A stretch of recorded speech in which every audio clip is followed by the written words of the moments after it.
ત્યાગ ક્યારેક માણસને સુંદર બનાવી દે છે.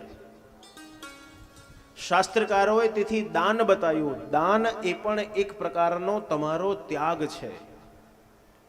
તમે આજે 1 રૂપિયાનું દાન કર્યું તો એક દિવસ 5 રૂપિયા આપવાની ઈચ્છા થશે, એક દિવસ 10 રૂપિયા આપવાની ઈચ્છા થશે, એક દિવસ 100, એક દિવસ 1000, એક દિવસ લાખો, અને એક દિવસ એવો આવશે કે આ દુનિયાને, આ પરિવારને, આ સમાજને છોડીને જવામાં તમને જરાય દુઃખ નહીં થાય. કારણ તમારો એક ક્રમ છે, તમને હેબિટ પડી ગઈ છે કે તમે રોજ કંઈકનું કંઈક ત્યાગ કરો છો. તેથી શાસ્ત્રકારોએ, આપણા ઋષિમુનિઓએ દાન ઉપર વિશેષ ભાર મૂક્યો છે, કારણ એ એક પ્રકારનો તમારો ત્યાગ છે.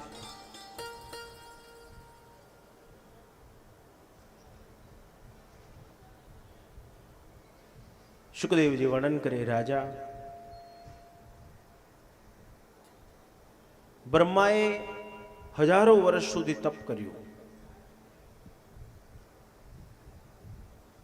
અને તપ કરતા કરતા આદિનારાયણ પરમાત્મા પ્રસન્ન થયા. બ્રહ્માને કામ સોંપ્યું, તમે જગતની રચના કરો.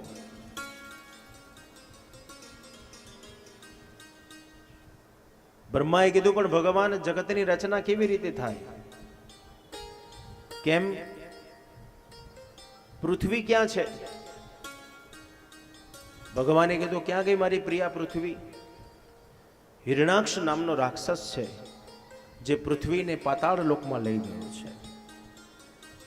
પરીક્ષિતે પૂછ્યું, મહારાજ, આ હિરણાક્ષ કોણ છે? હિરણાક્ષ અને હિરણ્યકશ્યપ, જય અને વિજય, જે ભગવાનના દ્વારપાળ છે, ભગવાનને લીલા કરવી છે, એટલે જય અને વિજયને ભગવાને આજ્ઞા કરી, હું અંદર જાઉં છું, કોઈને અંદર પ્રવેશ નહીં કરવા દેવાનો. સનત કુમારો જ્યારે ભગવાનના દર્શન કરવા આવ્યા છે, અને એ સમયે જય અને વિજય અટકાવ્યા, અને સનત કુમારોએ શ્રાપ આપ્યો, તમે ધર્મના કાર્યમાં વિક્ષેપ કરો છો તો જાઓ, તમે રાક્ષસ જેવા થાઓ. એક વખત નહીં, 3 વખત શ્રાપ મળ્યો. પહેલા જન્મમાં હિરણાક્ષ અને હિરણ્યકશ્યપ થયા, બીજા જન્મમાં રાવણ અને કુંભકર્ણ થયા, અને ત્રીજા જન્મમાં કંસ અને શિશુપાલ થયા. આ સતયુગ, ત્રેતા અને દ્વાપર 3 યુગના રાક્ષસો છે.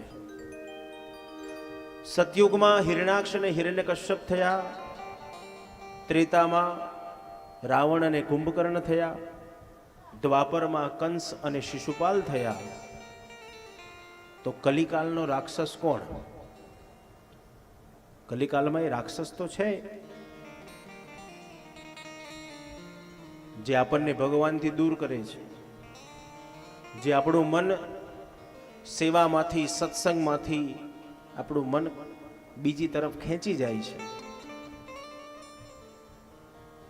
બોલો, કલિકાલનો રાક્ષસ કોણ? તો જેને તમે 24 કલાક તમારી જોડે લઈને ફરો છો ને, એ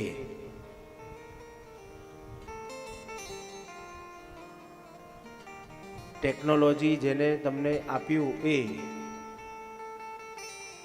આ મોબાઈલ ફોન અને ઇન્ટરનેટ, આ કલિકાલના રાક્ષસ છે.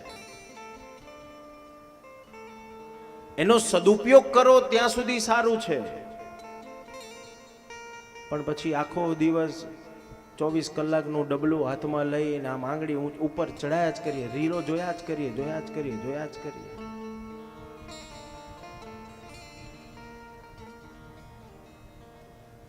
બોલો, આજે તો એવું થઈ ગયું કે એક દિવસ સેવા ન થાય, 1 કલાક ભગવાનના દર્શન ન થાય, સત્સંગ ન થાય, મંદિર ના જવાય તો ચાલે, પણ મોબાઈલ વગર ના ચાલે.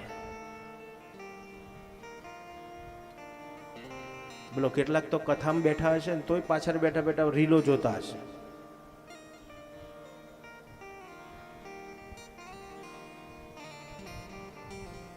એ જોયા વગર ના ચાલે.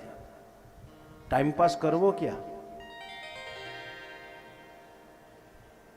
તો કલિકાલના રાક્ષસ એટલે આ મોબાઈલ અને ઇન્ટરનેટ.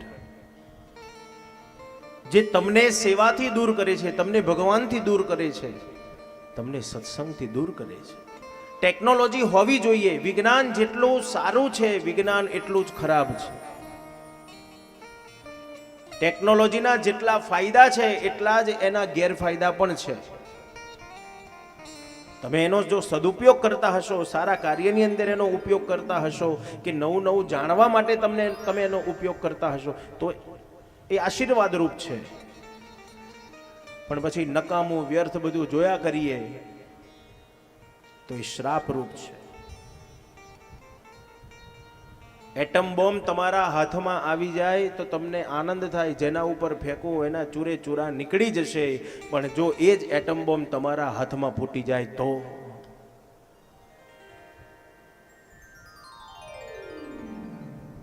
ટેકનોલોજી જેટલો આશીર્વાદ છે એટલો જ શ્રાપ રૂપ પણ છે.